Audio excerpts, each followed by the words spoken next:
Hola, ¿qué tal? Muy buenas tardes.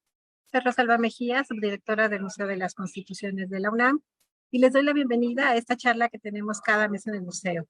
Estamos transmitiendo desde las plataformas de educación a distancia de la UNAM, con transmisión en vivo desde el Facebook del Museo de las Constituciones. Este museo universitario tiene como una de sus muchas tareas divulgar la historia constitucional de México, los derechos incluidos en nuestra Constitución y su importancia, así como fomentar el ejercicio de una cultura ciudadana y de la legalidad a través de sus 4 salas temáticas que les invito a conocer de miércoles a domingo en horario de 10 de la mañana a 5 de la tarde. Estamos ubicados en el Centro Histórico de la Ciudad de México, en el antiguo templo del Colegio Máximo de San Pedro y San Pablo, en la calle del Carmen, número 31, esquina con San Ildefonso. Espero que puedan visitarnos. Además, en este año que en la UNAM se conmemoran los 100 años del muralismo en México, podrán disfrutar aquí del primer mural que dio inicio a esta corriente. Así es que los esperamos por aquí para que planeen su visita al Centro Histórico de la Ciudad de México. Bueno, pues en este mes dedicaremos nuestra charla a hablar de uno de los documentos constitucionales fundamentales en nuestra historia, porque precisamente el 18 de mayo se cumplieron 175 años de que fue sancionada el Acta Constitutiva y de Reformas de 1847. Para platicarnos sobre ello, invitamos al doctor Alejandro López Sánchez, que es investigador de la Unidad Académica de Estudios Regionales de la Coordinación de Humanidades de la UNAM, con sede en Jiquilpan, Michoacán. Doctor, muchas gracias por acompañarnos de nuevo en este espacio. Es la tercera vez que nos acompaña y que nos ayuda a hacer esta revisión de nuestra historia constitucional, siempre con sus comentarios muy atinados. Antes de que entre el doctor, les voy a leer una semblanza de nuestro invitado. El doctor Alejandro López Sánchez realizó estudios de Derecho en México y España, con especialidades en Derechos Humanos y Libertades Públicas. Ha escrito y coordinado diversas publicaciones y también desempeñado actividades docentes en varias universidades del país. Ha participado en diversos cuerpos colegiados de instituciones académicas universitarias, como el Instituto de Investigaciones Jurídicas y la Oficina del Abogado General de la UNAM. Fue secretario de Estudio y Cuenta en el Tribunal Electoral del Distrito Federal y en la Comisión Nacional de Derechos Humanos encabezó la Dirección de Sistematización Jurídica y el programa de atención a víctimas del delito llamado Províctima. Actualmente, como les comenté, es investigador de la Unidad Académica de Estudios Regionales de la Coordinación de Humanidades de la UNAM, con sede en Jiquilpan, Michoacán. Doctor, muchas gracias por estar de nuevo con nosotros. Es un gusto tenerte aquí. Al contrario, Rosalba, yo creo que para mí es el placer, sobre todo que ya me siento en casa, y es agradecer tanto a Gabriela Breña, que es la directora de este Museo de las Constituciones de la Coordinación de Humanidades de la UNAM, y bueno, también a ti, que has hecho una labor extraordinaria, y sobre todo que estas charlas, creo yo que tienen un objetivo muy claro, y ha tenido mucho impacto entre la población. Muchas gracias, Alejandro. Pues déjame platicar o recordar la dinámica de estas charlas a quienes nos están escuchando y para después entrar en materia, como se diría. Bueno, para los que nos ven en Facebook Live, les recordamos que tendremos un espacio para comentarios y preguntas al final de la charla, por lo que les invito a que nos dejen ahí en la caja del chat sus participaciones, por favor. Entonces, Alejandro, empezamos con esta charla que hemos titulado El Acta Constitutiva y de Reformas de 1847 y el Juicio de Amparo. Platícanos cuáles serían los antecedentes que hay que considerar para hablar de esta Acta Constitutiva del 47 y del Juicio de Amparo. Claro, por supuesto. Yo creo que es importante, antes de entrar en materia, comentar. Esta es la tercera sesión con ustedes, con el museo, extraordinarias, o bueno, yo me he sentido muy a gusto, en donde hemos hecho un recorrido de prácticamente 100 años de la historia constitucional de nuestro país. Recuerdo la primera charla, si me equivoco me corriges, fue de los documentos constitucionales, unos que entraron en vigor y otros no, de 1810 a antes de la Constitución de 1824. Y la segunda charla, que fue ya este año, fue tres constituciones importantísimas, 1824, 1857 y 1917, que evidentemente nos muestra un cambio en esto. Ahora, esta etapa centralista, que bueno, yo creo que yo creo que ha sido prácticamente muy criticada la etapa centralista. Creo yo, desde mi particular punto de vista, que estas etapas que crean los hombres, para mí, ningún ser humano puede ser ni completamente malo ni completamente bueno. Entonces y de acuerdo a las circunstancias históricas. Por ello, yo diría que esta etapa centralista, criticada por muchos, por otros alabada, pues bueno, siempre tiene que aportar a nuestra historia constitucional. Yo empezaría esta charla con básicamente las leyes constitucionales de 1836, que fue de la República Mexicana. Aquí hay varios autores, entre ellos don Alfonso Noriega Cantú, que es toda una institución, que menciona que este conjunto de disposiciones son un antecedente que se tuvo en cuenta para redactar la Constitución de 57. Sin embargo, don Mario de la Cueva también nos dice que esta Constitución es aristocrática y unitaria, y obviamente destinada únicamente al mantenimiento de los fueros, privilegios de ciertas clases sociales. Ya vemos dos posturas hasta cierto punto encontradas, pero a final de cuentas, aquí, por ejemplo, Gaxiola nos dice que no todo era tan malo, porque en esta primera ley, por primera vez se contempla el término garantías individuales. Y obviamente, ¿qué garantías individuales había en este documento, en esta ley? Que era la libertad personal, la inviolabilidad de la propiedad y el domicilio, la libertad de prensa, la libertad de tránsito, la abolición de tribunales especiales y los derechos de los extranjeros legalmente inmigrados en el país. Daban esas condiciones. Ahora, desde mi particular punto de vista, hay un amplio catálogo de derechos. Sin embargo, aquí hay algo importante, la parte social. Se impedía a la mayor parte de la población, sobre todo de escasos recursos y analfabetas, la adquisición de la ciudadanía. Se condicionaba y, por ende, a participar en la vida pública. Eso para mí rompía un concepto muy básico de lo que debe ser la Constitución, ¿no? Y además de esto, no se rompía la intolerancia religiosa. Pues bien, estuvo vigente durante 7 años estas leyes constitucionales de 1836 y pasamos a varios momentos importantes. En los proyectos de 1842, como decía, pues resultaron ineficaces las leyes constitucionales de 1836 para promover el desarrollo de la nación. Y bueno, aquí vemos las circunstancias de la historia. Perdemos Texas, que se independizó entre 1836 y 1838. Y obviamente debido a una gran inestabilidad que provocó una serie de inconformidades y desembocó en un documento conocido como las Bases de Tacubaya de 1841, que llevaron nuevamente al poder a un personaje ya muy conocido, Antonio López de Santana, quien suprimió la Constitución de 1836, señalando la necesidad de convocar a un nuevo Congreso Constituyente. Poco tiempo después de la caída de Anastasio Bustamante, jilpense por cierto, se reunió nuevamente una asamblea en 1842. Aquí se nombró una comisión de puntos constitucionales que se dividió en 2 grupos y cada grupo presentó un proyecto. Uno era el denominado proyecto de la mayoría, que es el grupo de la mayoría, en donde aquí ¿qué se intentaba o qué se proponía? Era una declaración de derechos del hombre denominándolos garantías individuales. Obviamente, como dije en un principio, se empieza a acuñar ese término de garantías individuales.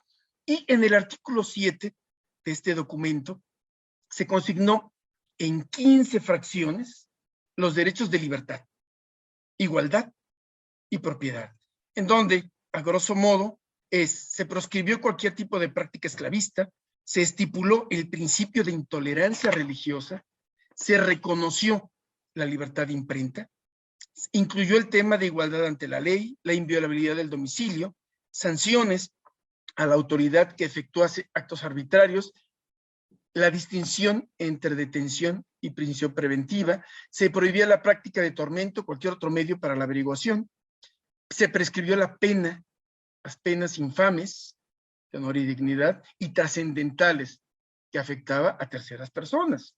Como ustedes saben, las trascendentales era prácticamente heredar la pena. Se prohibió el uso de grilletes, los fueros eclesiásticos y militares permanecieron, hay que mencionarlo, y el derecho a la propiedad fue considerado inviolable.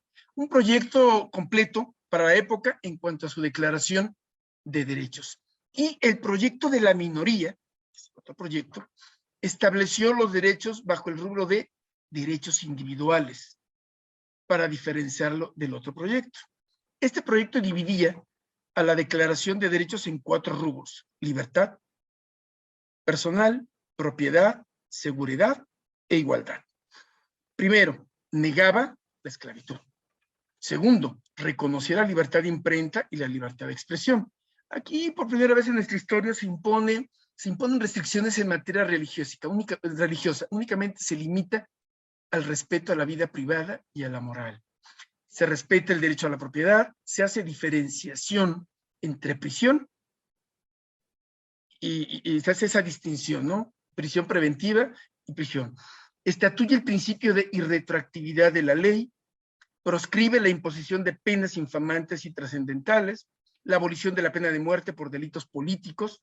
Obviamente subsisten otras, que eso lo vimos hasta en la Constitución del 17, y que posteriormente la pena de muerte fue abolida años después, a mediados, un poquito más allá de mediados del siglo XX.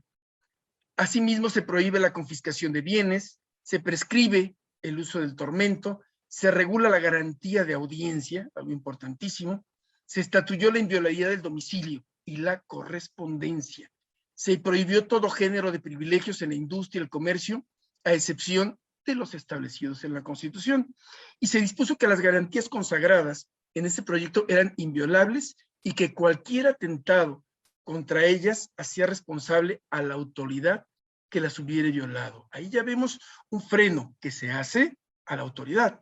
Sin duda este proyecto influyó más bien en el constituyente del 57. Bien, estos dos proyectos, siendo de una mayoría y de una minoría, pensando en que son centralistas y liberales, obviamente liberales la minoría, por la época, surge un segundo proyecto. Obviamente ninguno de los dos proyectos que acabo de mencionar pudo prosperar. Tanto el voto particular de la minoría como el proyecto de la mayoría fueron declarados sin lugar a votar y volvieron de nuevo a la Comisión de Puntos Constitucionales. ¿Por qué es importante que los haya mencionado? Porque vamos a ver cómo son antecedentes a lo que viene posteriormente. Bien, la propia comisión formuló un tercer proyecto que viene siendo el segundo, ¿no? el principal, cuyo objetivo fue el de conciliar las dos posturas, tanto de mayoría como de minoría. Se consagraron en este proyecto los derechos humanos en el título tercero, titulado Garantías Individuales. Fíjense cómo ya se acuña ese término. Y los clasificó en 4 grandes grupos: igualdad, libertad, seguridad y propiedad. Prácticamente se puede decir que los derechos humanos considerados en este proyecto guardaban un paralelismo, una relación con los dos proyectos presentados, con la peculiaridad. Aquí vale la pena, ya no voy a mencionar todos los otros derechos porque los absorbe este proyecto, pero aquí en el artículo 31 pasa algo importantísimo que empieza a dar un giro a este país, que es: la nación profesa la religión católica apostólica romana y no admite el ejercicio público de otra alguna. Con esta frase se acaba de abrir una puerta a la tolerancia religiosa, porque dice: no se admite el ejercicio público, o sea que sí lo podías ejercer en privado. Entonces ahí ya abriste la puerta a la tolerancia religiosa. Entonces, bueno, a final de cuentas todavía no se puede considerar como una libertad de culto, pero bueno, fue un avance.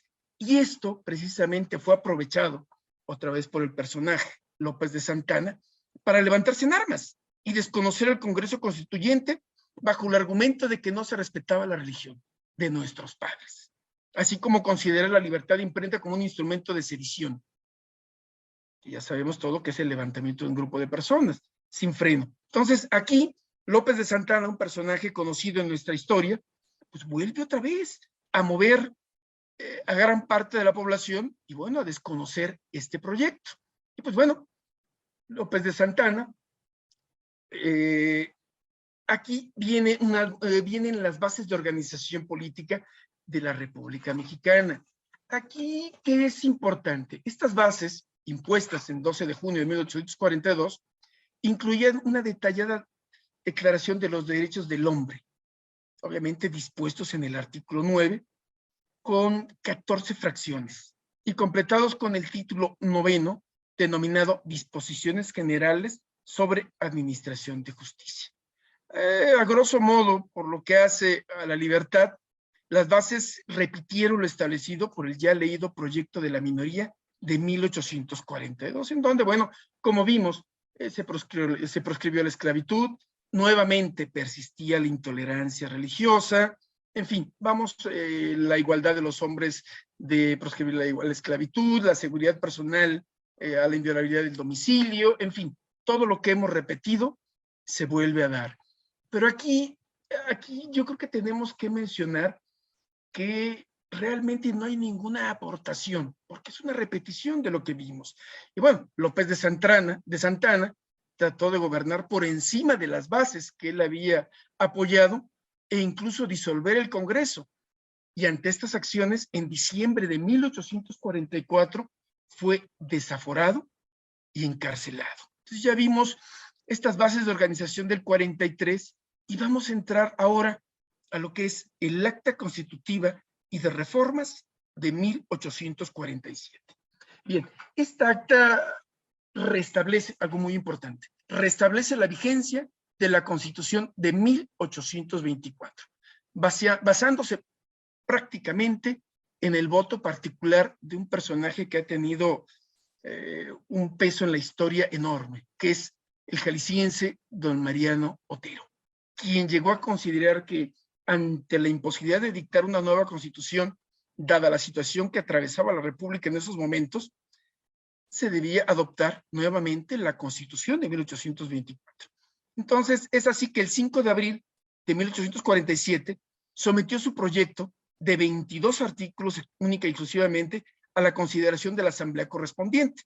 El Congreso discutió el voto particular de Otero y una vez realizado el dictamen de la mayoría, y apenas con algunas ligeras adiciones y modificaciones, fue sancionada con el nombre de Acta Constitutiva y de Reformas, de 18 de mayo de 1847. En este artículo 2 se contemplan los derechos de sufragio, petición, reunión, y obviamente no se hace ninguna enumeración. En el artículo 5 se menciona que una ley posterior fijará las garantías de libertad, seguridad, propiedad e igualdad de que gozan todos los habitantes de la República y establecerá las medidas para hacerlas efectivas.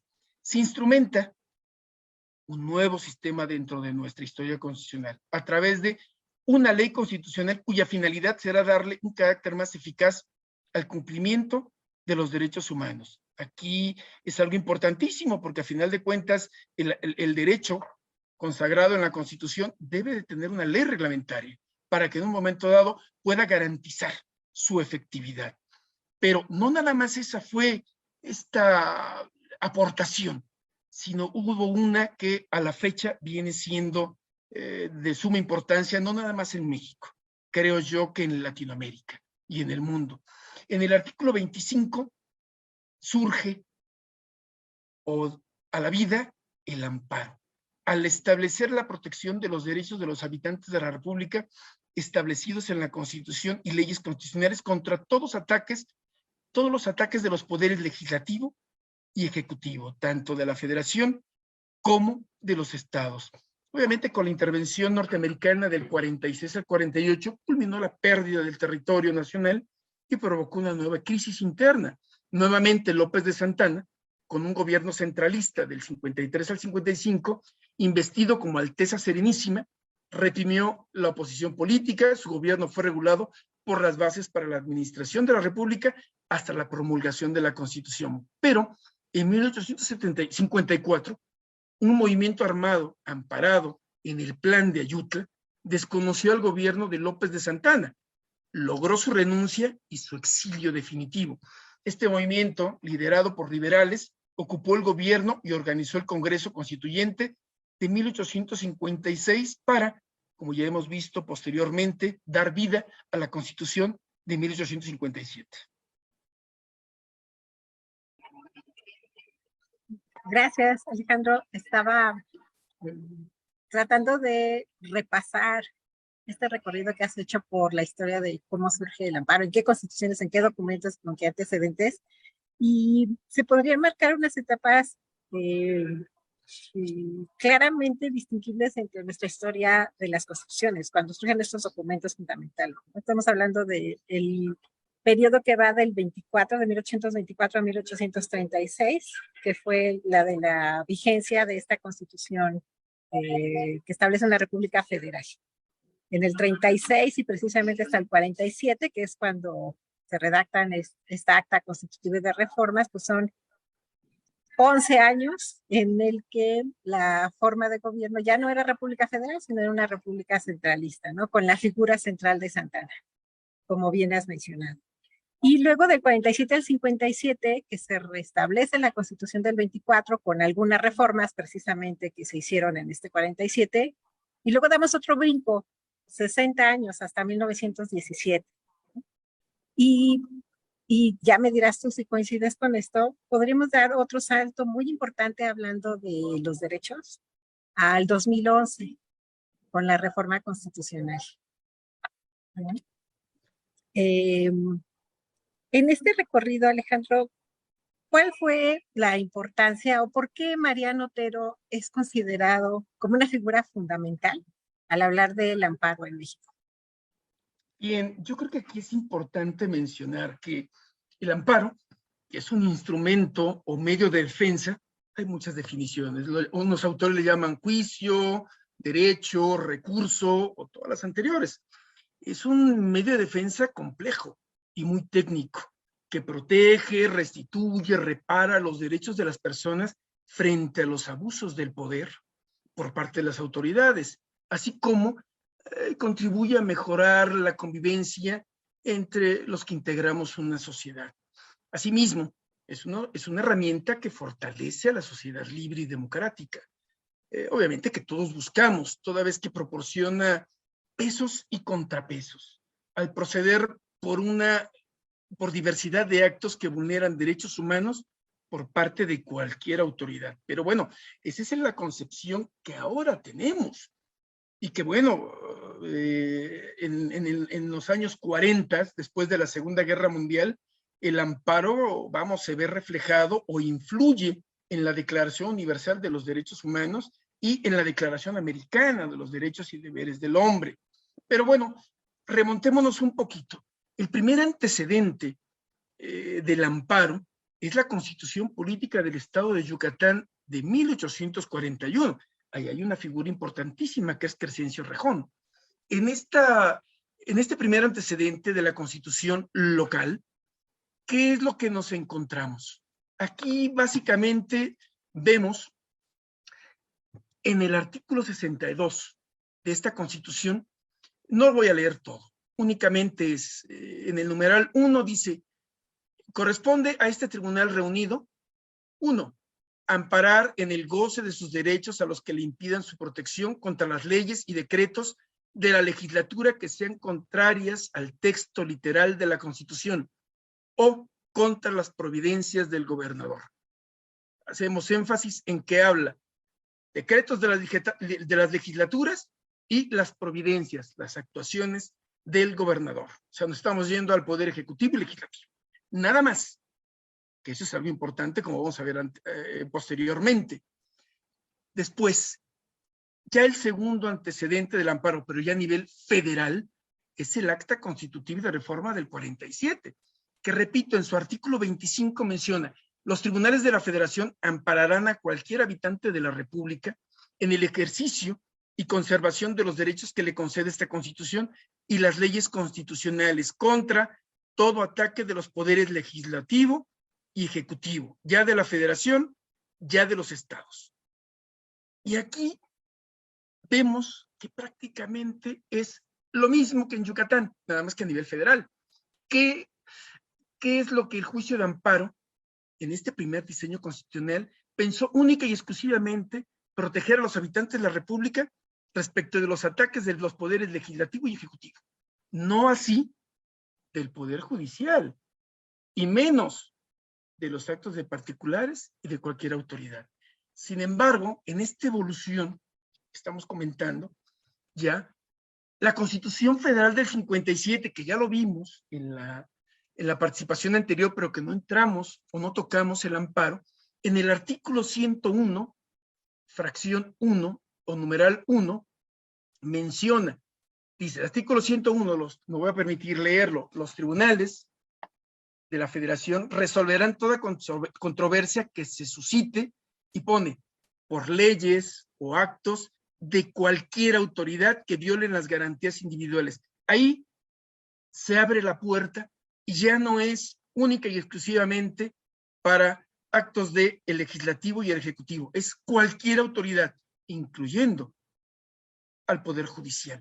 Entonces, eso dio un brinco enorme, obviamente porque ya es contra toda autoridad que viene siendo legislativo, ejecutivo, y se incorpora el Poder Judicial federal y estatal como posible autoridad responsable para efectos de las garantías. Obviamente ya hemos visto cómo a través de los años y con la reforma de 2011, efectivamente, en donde nuestra Constitución se ve modificada, en donde ya los tratados internacionales forman parte de, se dejan de llamar garantías individuales y pasan a ser derechos humanos.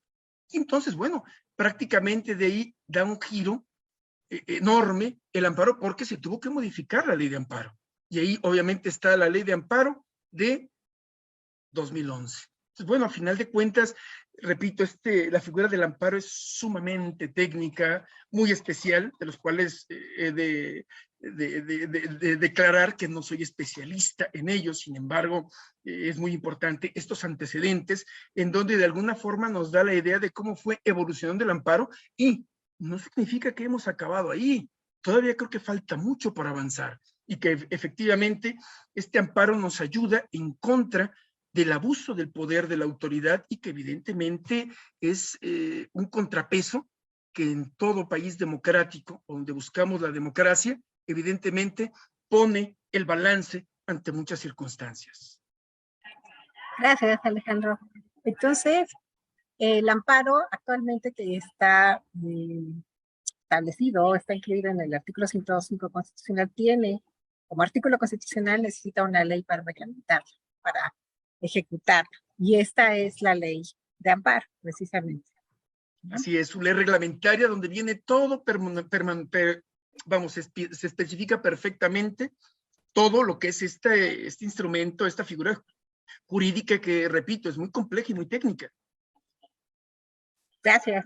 Oye, tenemos aquí, pues son felicitaciones. Ángeles María te felicita por el tema. Lynn Schatz, felicidades, licenciado, saludos desde La Paz, Baja California Sur. Excelente. Y bueno, les recordamos que pueden ver estas dos charlas que comentó Alejandro, que hemos tenido aquí en el Museo con él, en nuestro canal de YouTube, para que conozcan estos antecedentes y sepan un poquito más del recorrido que hemos hecho por nuestra historia constitucional. Alejandro, si mal no recuerdo, incluso parece ser que Manuel Crescencio Rejón, que fue el autor del amparo que se establece en la Constitución de Yucateca, y Mariano Otero convivieron en algún momento, ¿no? Como legisladores. ¿En qué periodo fue eso?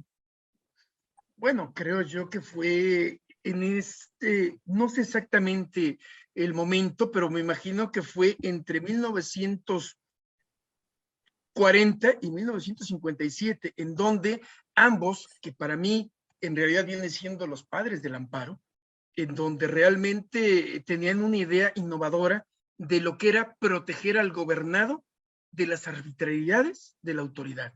Y bueno, al final de cuentas tuvieron que verse en alguna legislatura, efectivamente, y ahí coincidieron. Yo creo que a final de cuentas es también algo que sucede o está sucediendo hoy en nuestra sociedad, en donde la gente con ideas, pensamientos similares, yo creo que la vida ha sido a través de la historia, empieza a identificarse, y más ahora con estas tecnologías de la información y la comunicación, y entonces empiezan a ser grandes grupos en donde tienen una afinidad ideológica, una afinidad en sus creencias, en sus conocimientos, y va creando, en aquella época, Rejón y Otero, pues bueno, aquí vamos a encontrar ya no nada más juristas, ya más interdisciplinario todo, ¿no? Y bueno, se va trabajando en ese sentido. Gracias, Alejandro. ¿Por qué tú sabes por qué cuando en el 41, Crescencio Rejón promueve la figura del amparo en Yucatán, cómo es que es adoptada a nivel federal? ¿Cómo fue ese proceso? Bueno, como tú atinadamente dijiste, hubo un momento en que coincidieron Crescencio Rejón y Mariano Otero, y evidentemente vieron las bondades de esta figura jurídica. Y que bueno, a final de cuentas en Yucatán tuvo un impacto, pero el impacto era nada más a nivel local, únicamente a lo que circunscribía el estado de Yucatán. Y evidentemente con una visión de juristas que hicieron, pues vamos a hacerlo a nivel federal. Y fue cuando entonces, no sé, ahí desconozco si fue ambos, uno solo, pero lo llevan a documentos que estos documentos que hemos visto y que, bueno, se ve cristalizado en la Constitución del 57, pero primero obviamente con el voto particular de Mariano Otero en el 47. Gracias. Tenemos otra pregunta, Alejandro. Nos escribe, gracias por sus participaciones y sus comentarios a los que nos ven por Facebook. Leonora Whitcraft nos dice, felicito al museo y al doctor López por abordar un tema tan importante para nosotros como ciudadanos. Me encuentro representando a las personas privadas de la libertad del reclusorio Oriente que han vivido y viven el abuso de autoridad en sus garantías y procesos legales. ¿Algún comentario, Alejandro? Caray, yo creo que tenemos una de las figuras más completas del mundo. Creo que el habeas corpus es más antiguo, pero era nada más en una materia. Y nuestro amparo vino a ampliarlo. Viene siendo el amparo, pues bueno, una figura importantísima. Sin embargo, aquí es el que todavía no es posible que gran parte de la población acceda a un amparo. Y todos sabemos por qué, ¿no? A final de cuentas, siendo una figura jurídica compleja y muy técnica, evidentemente quien la sabe llevar, quien es experto en la materia, pues obviamente los honorarios no son nada onerosos, ¿no? Son bastante elevados. Y entonces eso hace que en un momento dado, pues bueno, quede un poquito trunco todavía lo que se espera. Sin embargo, pues bueno, hace algunos años, y ahí reconozco públicamente al doctor Héctor Fixamudio, en paz descanse, que es un precursor de un organismo como es la Comisión Nacional de los Derechos Humanos, en donde precisamente fue creada para defender los derechos humanos ante ciertas circunstancias y abusos de autoridad que iban a ser gratuitos, era acceso. Y respecto de la pregunta que mencionan, me parece que es la tercera visitaduría, no sé cómo funciona ahora la Comisión Nacional con este cambio de titular de hace algunos años, de un par de años me parece, en donde, pues bueno, precisamente ven la situación de las personas que están recluidas y que, bueno, se empiezan a vislumbrar, o más bien se empieza a investigar cuál es la situación de estas personas, y hay incluso libertad anticipada, ¿no? Cuando se determina que obviamente el proceso ha sido muy largo, no ha cumplido con los tiempos, porque vamos, encontramos procesos que llevan 10 años, 15 años. O sea, nuestra justicia todavía no es pronta y expedita, que eso es algo gravísimo. Sin embargo, pues bueno, es algo muy del Poder Judicial y que evidentemente todavía tenemos que perfeccionarlo. Nos queda mucho en ese sentido, en este caso del Poder Judicial. Y además, comentando lo que nos platica de que es una figura muy compleja y que en realidad no está al alcance de cualquier ciudadano, lo que hemos visto recientemente son amparos promovidos por asociaciones civiles, ¿no? O por grupos que se dedican a la defensa de los derechos, que son los que tienen pues los recursos, el apoyo para hacer estas demandas. Y creo que creo que el caso de los amparos que están ahorita haciéndose con el caso de la construcción del Tren Maya, han sido promovidos por organizaciones civiles. Y creo que otros casos recientes que hemos escuchado son los amparos para vacunar a los niños contra la COVID-19. ¿No? También han sido amparos interpuestos por particulares y creo que también por algunas asociaciones. Y pues sí, lamentablemente, pues tú como abogado nos dices que el amparo es una figura muy importante, muy robustecida, pero falta la otra parte, ¿no? La parte de, en efecto, que se garanticen los derechos de todos los ciudadanos a través de instituciones que faciliten que estos instrumentos sean accesibles a cualquier ciudadano y que se puedan promover estas demandas de amparo sin necesidad de que haya un proceso tan complejo. Creo que es una tarea, como bien dices, pendiente.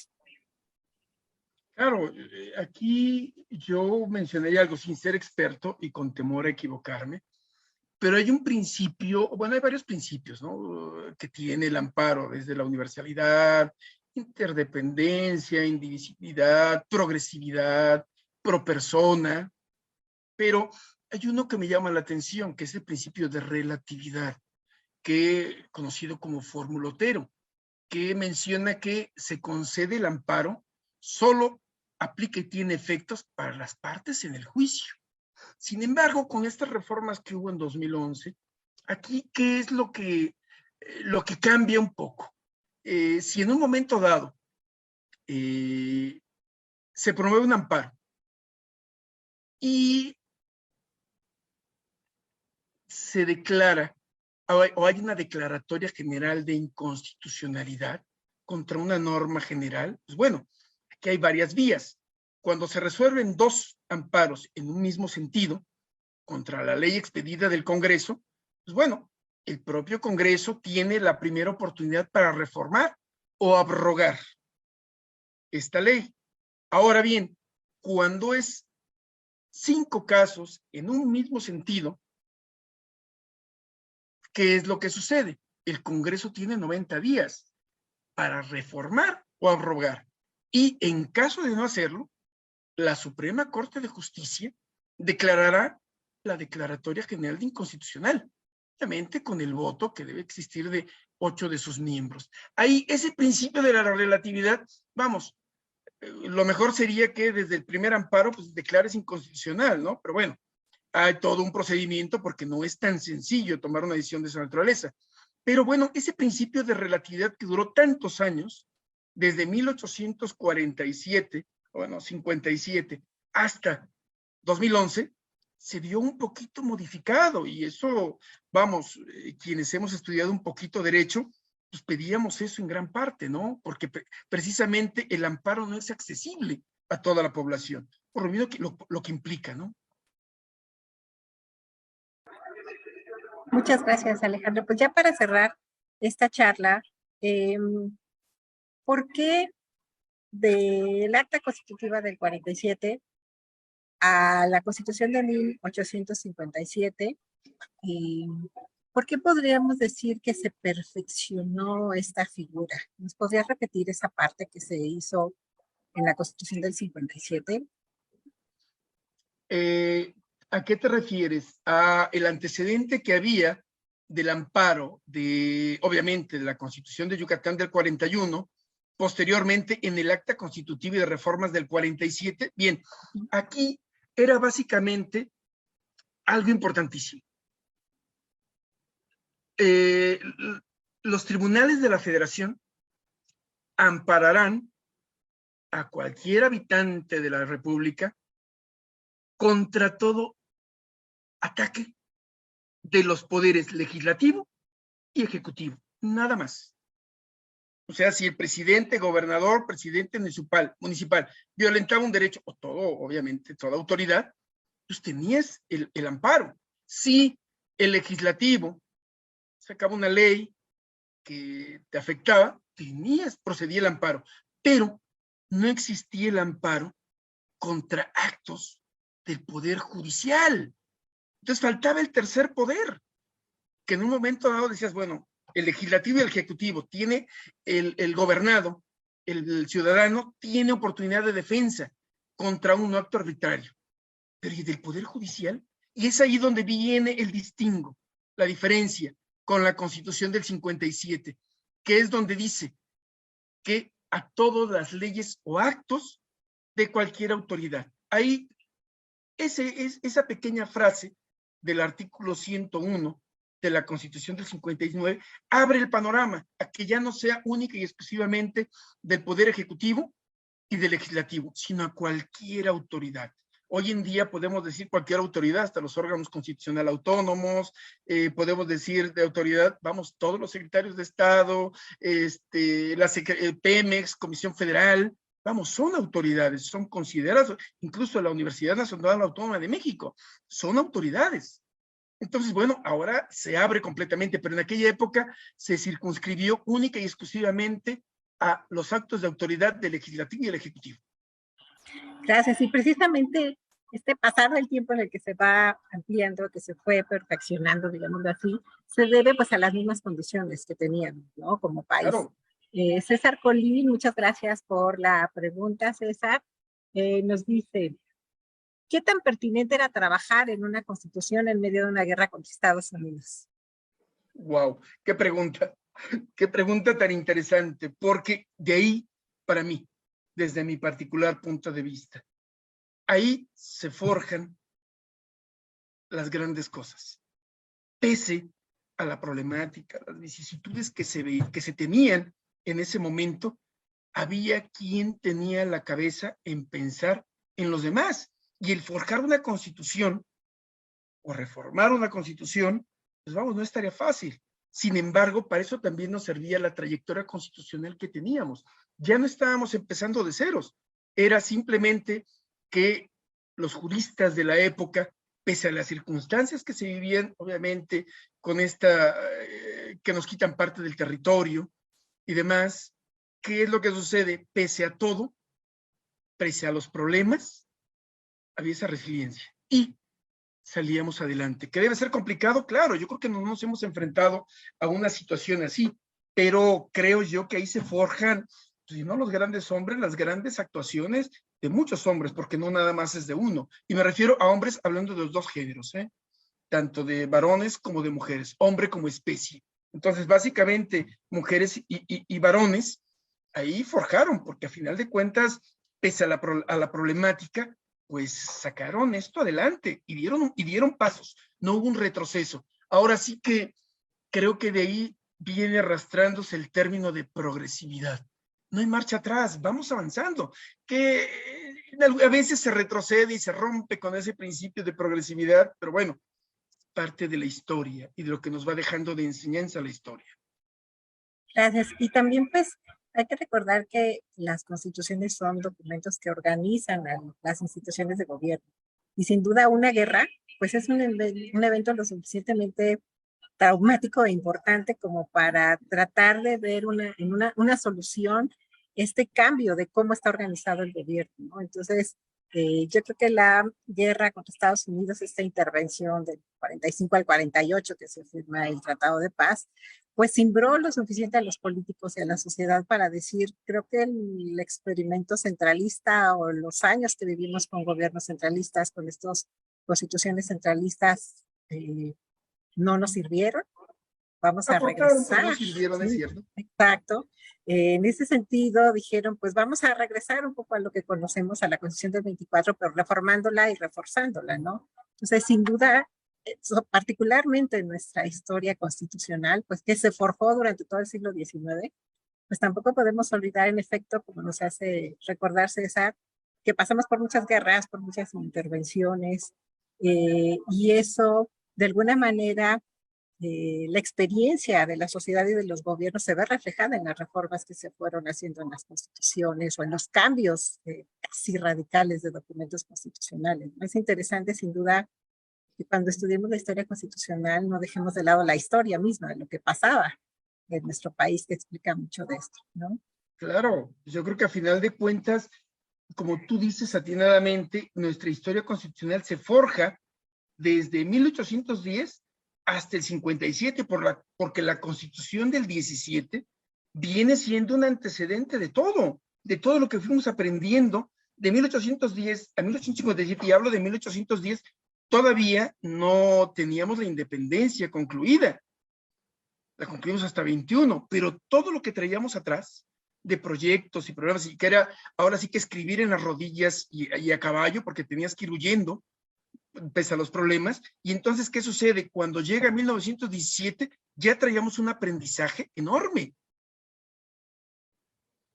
Sí, y precisamente durante la Gran Independencia, como comentas, pues el gran ejercicio que fue el constituyente de Apatzingán, ¿no? Todos los principios que surgieron ahí, aún en medio de la guerra, toda esa experiencia se retomó para redactar nuestra primera constitución en el 24, cuando México se organiza como República Federal. Y es interesante sin duda abordar nuestra historia constitucional también teniendo presente los procesos que ocurrían en nuestra Claro, sociedad. por supuesto. Pues Alejandro, creo que podemos cerrar ya esta charla. Reitero la invitación a que vean los videos de las charlas anteriores que tuvimos con el doctor Alejandro para este repaso constitucional y los invito a que nos acompañen el próximo mes, el 28 de junio. Seguiremos abordando el tema de derechos. Nos acompañará la doctora Letia Fernández de la Reguera para hablar de otro problema que tenemos en nuestro país, que es el de los refugiados, los derechos de las personas migrantes, de las personas refugiadas y qué está pasando en nuestro país y cómo el Estado busca garantizar precisamente sus derechos, ¿no? También los invitamos para que del 20 al 23 de junio nos acompañen aquí en el museo o por las transmisiones en línea a unas conversaciones sobre el deporte y la cultura física como derechos humanos. Los invitamos, esta actividad la estamos organizando con la Dirección de Deporte de la UNAM. Entonces, estén pendientes de nuestras redes. Los invito a que consulten nuestra página, nuestro sitio web, museodelasconstituciones.unam.mx, para que vean nuestra cartelera y nos acompañen en alguna de las actividades que promovemos por esas plataformas. Pues, doctor Alejandro, muchísimas gracias por estar nuevamente con nosotros. Al contrario, muchas gracias, Rosalba, también, vamos, toda la persona que está atrás de que pueda hacerse posible esta actividad y sobre todo, por supuesto, a la directora, Gabriela Breña, por esta amable invitación a esta serie de charlas que espero tengamos otras más en otros ámbitos, en ya materia de derechos humanos, pero específico. Y bueno, a final de cuentas yo me quedaría con una reflexión para todos. Creo yo que no debemos estigmatizar los que son las posturas ideológicas. Cada uno en su momento y de acuerdo a las circunstancias puede aportar. No todo es malo. Vuelvo a repetir lo que dije en principio. El ser humano no es ni completamente malo ni completamente bueno. Y algo importantísimo, la historia nos enseña mucho. No hay que cometer esos errores. Y lo que mencionamos hace un momento, la historia constitucional de nuestro país se forjó en el siglo XIX y vio sus frutos a principios del siglo XX con la Constitución del 17. Pero a final de cuentas la historia fue algo importante y remataría diciendo que prácticamente todos los documentos que utilicé para irme a la fuente directa, los obtuve del Museo de las Constituciones a través de, obviamente, este excelente trabajo que han hecho, en donde pude encontrar prácticamente todos los documentos. Muchas gracias. Gracias por comentarlo. Pues sí, precisamente en nuestro sitio web tenemos una constitución interactiva con un motor de búsqueda. Pueden explorar todos los artículos de la Constitución vigente y también tenemos una línea del tiempo en donde precisamente, como comenta el doctor, están todos estos documentos históricos constitucionales que también pueden consultar y descargar.